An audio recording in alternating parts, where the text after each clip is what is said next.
Now that you have your Garmin Approach R50 portable golf launch monitor, we will guide you through setting up your new device. When you first open the box, you will find a case with a device, power cable, and a case shoulder strap. Attach the case strap clips to the side of the case.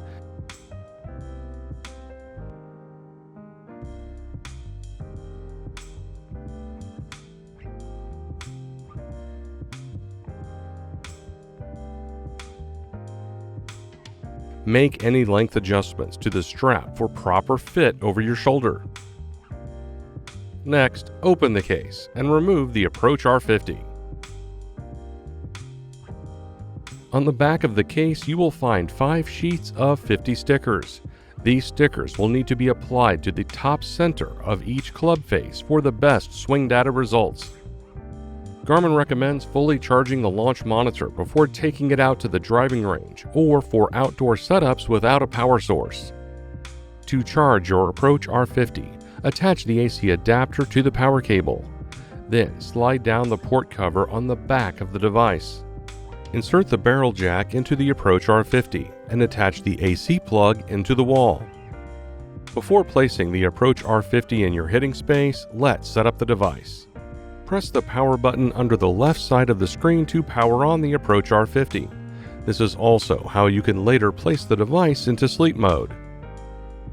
Once you see the startup animation, select the language box in the middle of the screen if you need to change your preferred language.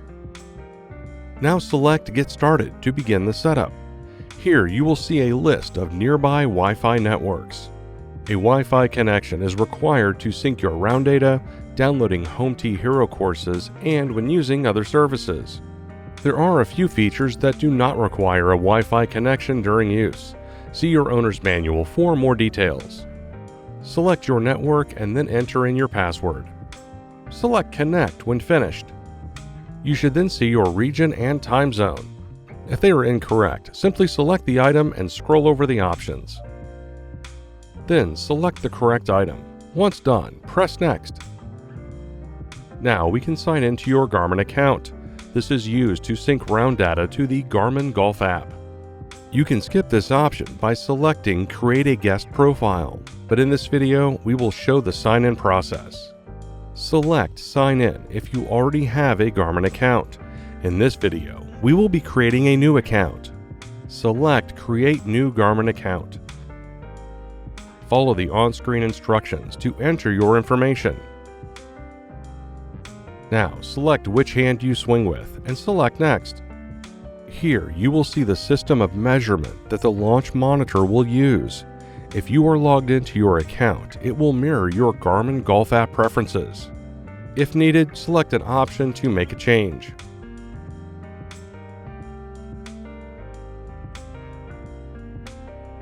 Once finished, press Done. You can also register your Approach R50 to your Garmin account. Select Yes. Now you will be directed to the main user selection screen. Here you can access items such as adding additional users, editing users, settings, and shutting down the launch monitor. When additional users are added, you will see additional avatars for each user. To begin play, select a user avatar. On the main display, you can choose from the following gameplay options: practice for a drive range experience, play to access Home T Hero courses, including weekly tournaments, and connected services. Additionally, you can press the menu icon on the lower right corner of the screen to access your golf bag, past practice session data, golf sim scorecards, and the device settings. Device settings will allow you to make system changes, including display brightness, checking for software updates, and viewing downloaded courses. Before we begin play, let's talk about how to extend the display and proper placement for the Approach R50. Your Approach R50 includes an AV port located above the barrel jack port. You can use the AV port to extend the display to a TV or projector.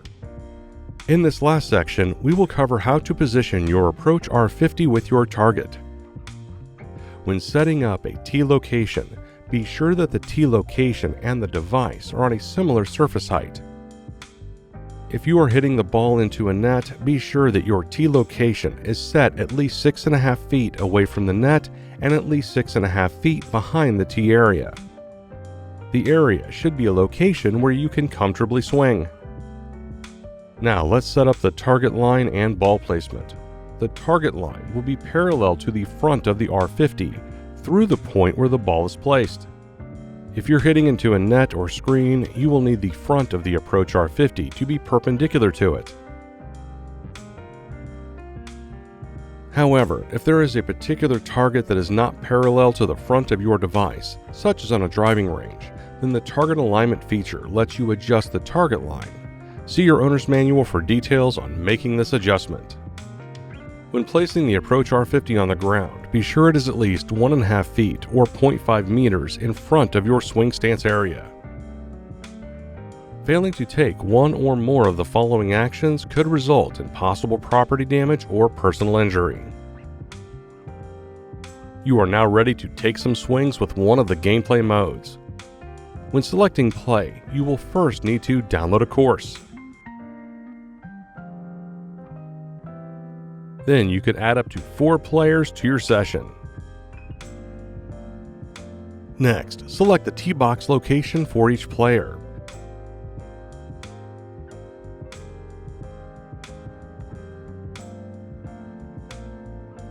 Now you can adjust round settings. Finally, select Start Playing. And that's it. Thanks for watching. For more help with your device, please visit support.garmin.com.